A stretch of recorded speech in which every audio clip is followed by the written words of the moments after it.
പ്രദീപ് പെൺകുട്ടിയോട് എനിക്ക് നല്ല കാല് വേദനിക്കുന്നു, നീ കാലൊന്ന് തടവി തരൂ.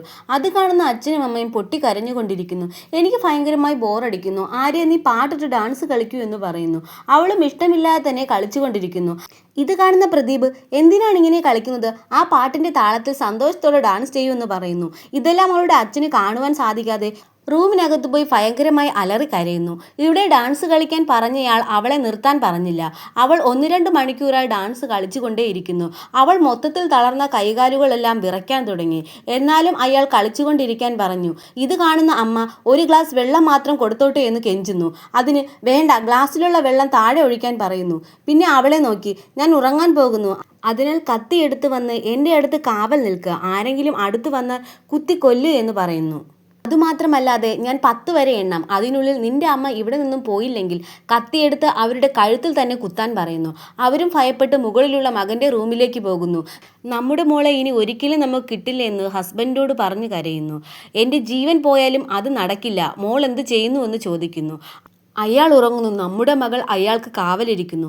അടുത്തു പോയാൽ സത്യമായും അവൾ കത്തികൊണ്ട് കുത്തും എന്ന് പറഞ്ഞിട്ടും കേൾക്കാതെ കയ്യിൽ ഒരു ബാറ്റും എടുത്ത് അയാളുടെ അടുത്തേക്ക് പോകുന്നു. ദയവ് ചെയ്ത് വരരുതച്ചാ എന്ന് പറഞ്ഞ് അവൾ കെഞ്ചും പോലെ നോക്കുന്നു. കൂടാതെ അവൾ നിന്ന സ്ഥലത്തു നിന്ന് തന്നെ അനങ്ങാതെ മൂത്രമൊഴിക്കുന്നു.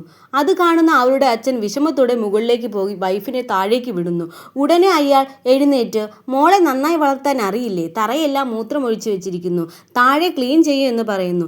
ദയവ് ചെയ്ത് ഒരു 5 മിനിറ്റ് തരൂ, മോളെ ഡ്രസ്സ് മാറ്റിയിട്ട് കൊണ്ടുവരാമെന്ന് പറഞ്ഞപ്പോൾ അയാളും അത് പറ്റില്ല, ഇവിടെ നിന്ന് തന്നെ മാറ്റാൻ പറയുന്നു. അമ്മയും അവൾക്ക് ഡ്രസ്സ് മാറ്റിയ ശേഷം അവിടെയെല്ലാം ക്ലീൻ ചെയ്യുന്നു. അപ്പോൾ അച്ഛനും താഴെ വരുന്നു. അയാൾ കുഞ്ഞിന് എങ്ങനെയുണ്ടെന്ന് ചോദിക്കുന്നു. അതിനച്ഛൻ അവന് നല്ല പനിയുണ്ടെന്ന് പറയുന്നു. അതിനയാൾ ഇനി പനിയൊന്നും ഉണ്ടാകില്ല, ഇനി 5 മിനിറ്റിനുള്ളിൽ നിങ്ങളുടെ മകൾ തന്നെ അവനെ കൊല്ലുമെന്നും തീർച്ചയായും മകൾ മകനെ കൊല്ലുമെന്നറിഞ്ഞ അവർ മകനെ എടുത്തുകൊണ്ട് പോകുന്നു. 5 മിനിറ്റ് ആയതും അനിയനെ കൊല്ലാൻ അവൾ മുകളിലേക്ക് വരുന്നു.